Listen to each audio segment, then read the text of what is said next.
The Health Insider, Quality of Life. Hai Insiders, pada episode kali ini akan membahas tentang pendarahan otak.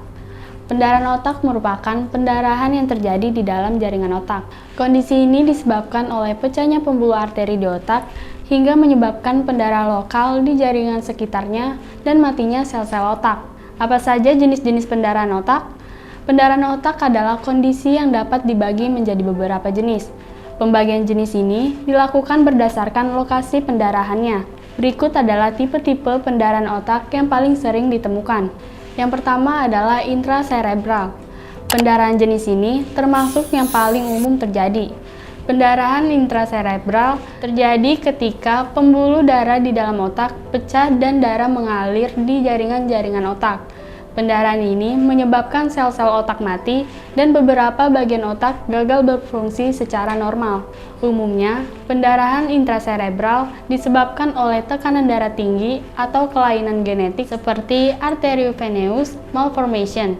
Yang kedua adalah subarachnoid. Tipe pendarahan otak ini terjadi di bagian antara otak dan jaringan selaput membran yang melapisi otak, atau yang sering disebut sebagai ruang subarachnoid. Yang ketiga adalah subdural. Pendarahan yang terjadi di bawah lapisan durameter dan di atas selaput yang melapisi otak. Lapisan durameter merupakan lapisan paling keras di bawah tulang tengkorak.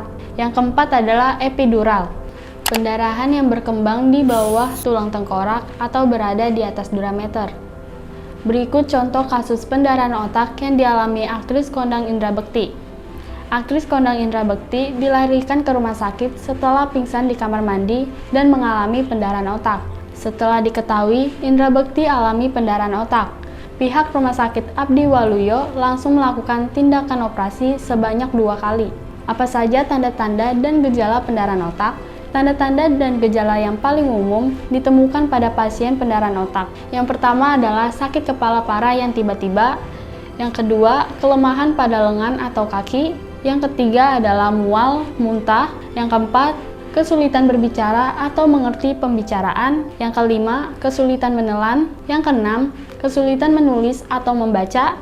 Yang ketujuh, gangguan pada penglihatan pada salah satu atau kedua mata. Yang kedelapan, kehilangan keseimbangan dan koordinasi. Yang kesembilan adalah apatis, mengantuk. Yang kesepuluh, kehilangan kesadaran. Yang kesebelas, linglung atau mengigau. Yang ke-12, indera pengecap yang tidak berfungsi normal. Nah, berikut adalah beberapa penyebab pendarahan otak yang perlu diketahui. Yang pertama adalah trauma atau cedera kepala. Jika Anda mengalami kecelakaan yang membuat kepala terbentur, maka Anda harus waspada. Kondisi ini bisa memicu pendarahan di otak yang tak terdeteksi dengan tepat. Yang kedua adalah tekanan darah tinggi. Hipertensi kronis atau tekanan darah tinggi dapat melemahkan dinding pembuluh darah dan menyebabkan kebocoran. Namun, kondisi ini lebih umum dialami oleh orang tua. Yang ketiga adalah aneurisma. Aneurisma adalah melemahnya pembuluh darah yang membengkak dan bisa menyebabkan pecah. Mulanya, aneurisma dianggap penyakit bawaan, tapi seiring waktu, aneurisma bisa terjadi akibat penumpukan plak di arteri. Biasanya, kondisi ini dapat menyebabkan serangan jantung dan stroke. Yang keempat adalah kelainan pembuluh darah. Malformasi arteriovenosa adalah hubungan yang terbentuk secara tidak normal antara arteri dan vena. Kelainan bawaan ini menyebabkan kelemahan pada pembuluh darah yang dapat pecah dan menyebabkan pendarahan.